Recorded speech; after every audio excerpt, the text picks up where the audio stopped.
Hello, welcome to episode 166 of the Epic Film Challenge 2, 1001 movies you must see before you die, 1992's Unforgiven. Starring Clint Eastwood, directed by Clint Eastwood, won all the Oscars, Best Picture, Best Director. He was even nominated for Best Actor, and Gene Hackman won the Best Supporting Actor. It won for Best Editing.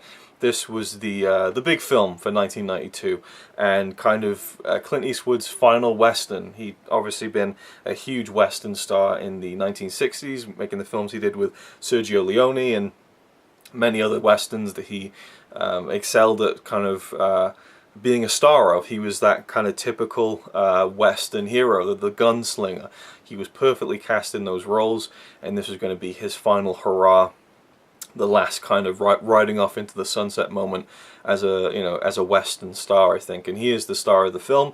He plays a character called William Money, who was a former kind of gunslinger in the film, and he did some dastardly things in his youth under the influence of a lot of alcohol, and was this legendary name, infamous name, and just an absolute legend. And the film opens with him on a farm. He's living there with his young children. His wife has recently passed away, and he's reformed. He's no longer drinking. He's just trying to make a living on his farm, provide for his kids, and kind of live the good life and kind of move on from his past transgressions.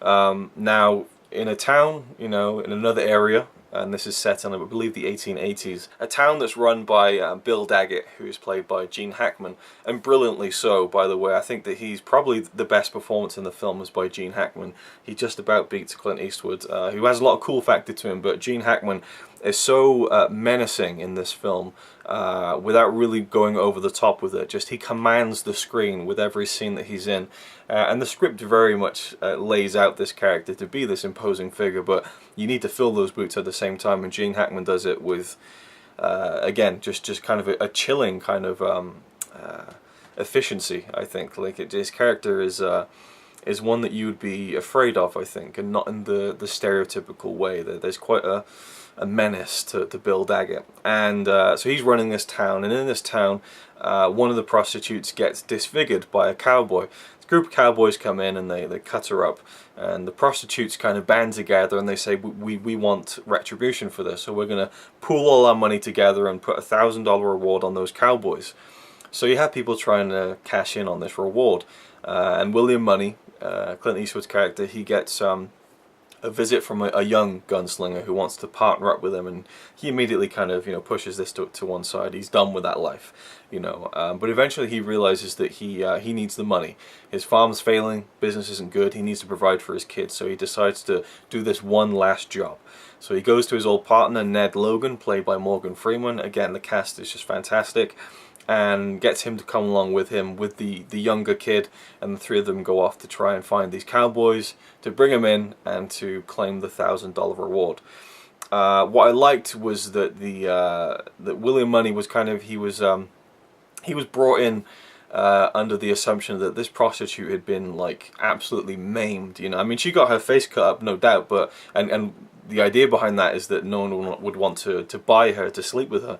It ruins her business, her livelihood, to kind of disfigure her face. But Clint Eastwood's character was kind of sold on this mission in a way, because they said, they cut her nipples off. They go to the extremes and trying to sell it to him. So he kind of is in for a realization when he finally meets this woman that he's doing the job for. So another character played by Richard Harris, who I just adore Richard Harris, and I've hardly seen him in anything. I mean, I look at Richard Harris, I think, hey, Dumbledore, which any Richard Harris fan would probably be like, oh, really, dude? But it's the only thing I really know him from. But I love Richard Harris. I'd love to give me some Richard Harris recommendations, because I would love to see them, and he's brilliant in this film as English Bob, a British gunslinger, comes in and is after the reward as well, but he soon realizes that Bill Daggett is running things in that town, and they have a history. I like the character who is with English Bob, a biographer who is writing the story of English Bob, this kind of heavily embellished kind of greatest hits of all these stories that he kind of accumulated from other sources, and added to the kind of the outrageousness of these stories that make him such a great gunfighter. But I really wish his character had been in the film more, because I really like Richard Harris, as I said, and English Bob was quite the memorable character, and he really serves to show you just how menacing and mean and tough Gene Hackman's character Bill Daggett could be. What I love about the film, apart from the music, which was understated and perfectly suited to the film, to the cinematography, which was, you know, stunning, and seeing these landscapes were just gorgeous, and they served, you know, the feel of the film, is the theme of the film, like the actual theme of the story, Unforgiven. Clint Eastwood's character, Money, he had done horrible things in his past, and really the mission he has, this one last job, is a noble one. He's going to kill these guys who've done a despicable thing to help out these you know, innocent women who've been sold into this life of basically slavery.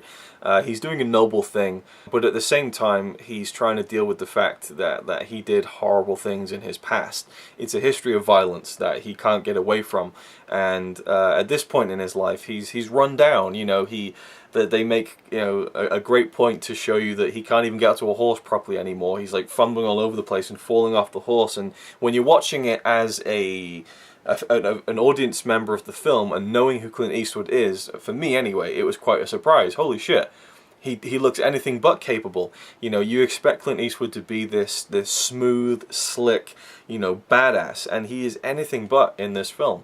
It's really only towards the end, in the final scene, which in the bar, which is just, you want to talk about tension, you want to talk about someone being a badass, it's all wrapped into one in that scene. Clint Eastwood is amazing in that final scene.